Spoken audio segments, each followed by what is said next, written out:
What if the very first promise of redemption in the Bible appeared immediately after humanity's first sin? It is a moment of profound hope in the midst of tragedy. In Genesis 3:14-15, God speaks to the serpent after Adam and Eve disobey him in the Garden of Eden. These words set the stage for the entire narrative of Scripture. These two verses are among the most discussed passages in all of Scripture. They are considered the foundation of biblical prophecy and the heart of the gospel. They contain judgment, conflict, and, according to many Christians, the first hint of God's plan to defeat evil. It's a declaration of war against darkness. Let's explore the meaning of Genesis 3:14-15 and why it remains so important today. We'll look at the context, the curse, and the promise. Before we examine the verses, let's understand what happened. The setting is the Garden of Eden, a place of perfect harmony and communion with God.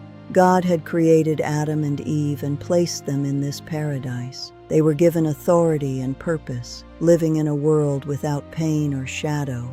They were free to enjoy everything in the garden except the fruit from one tree, the tree of the knowledge of good and evil. This was the one boundary set by God. A serpent approached Eve and convinced her to eat the forbidden fruit. Eve then gave some to Adam, and he ate it as well. The trust was broken. Their disobedience brought sin into the world, along with shame and fear. Afterward, God confronted Adam, Eve, and the serpent in the cool of the day. Genesis 3:14-15 records God's judgment upon the serpent. It is the first time God speaks directly to the source of the temptation. Genesis 3:14 says, "Because you have done this, cursed are you above all livestock and all wild animals." This is a definitive sentence. You will crawl on your belly and you will eat dust all the days of your life. This marks a fundamental change in the serpent's existence. This verse describes the serpent's humiliation and defeat. In the ancient world, to be brought to the dust was to be completely conquered. In ancient cultures, eating dust was a symbol of being brought low and conquered. The language paints a picture of profound shame and judgment. Some readers understand this literally as explaining why snakes crawl on the ground today. It's seen as an etiological explanation for the natural world. Others see it as symbolic language representing the downfall of the force of evil that worked through the serpent. The physical snake is a mirror of a spiritual reality. Either way, the message is clear. The serpent's act of deception brings serious consequences. Sin always has a cost, but God is not finished.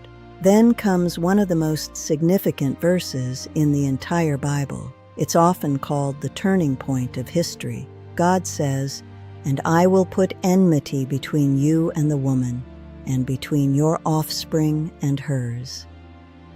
These words initiate a cosmic conflict. The word enmity means hostility, opposition, or deep-seated conflict. It's more than just a disagreement, it's a permanent state of war. God declares that there will be an ongoing struggle between the serpent and the woman, and between their descendants. This struggle spans generations.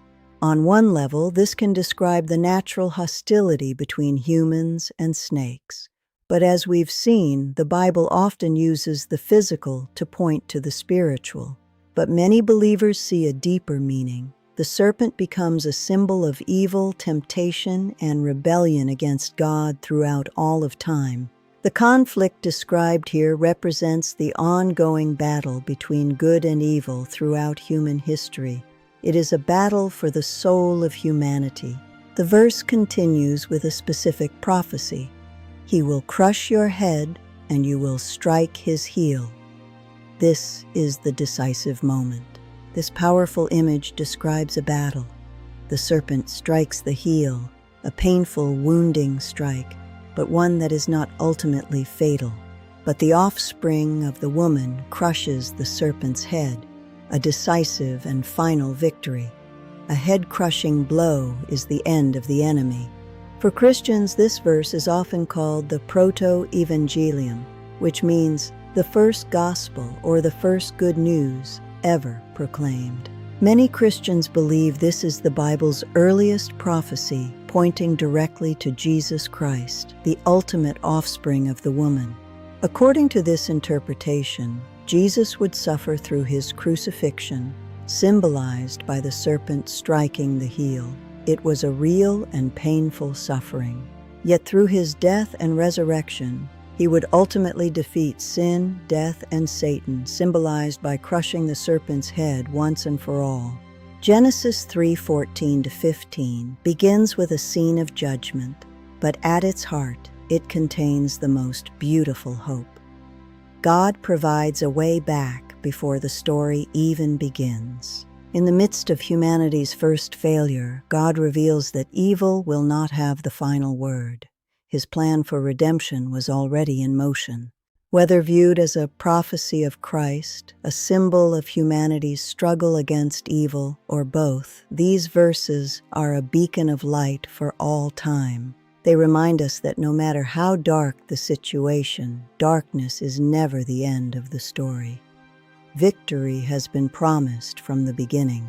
The message of Genesis 3:14-15 is one of conflict, perseverance, and ultimate victory.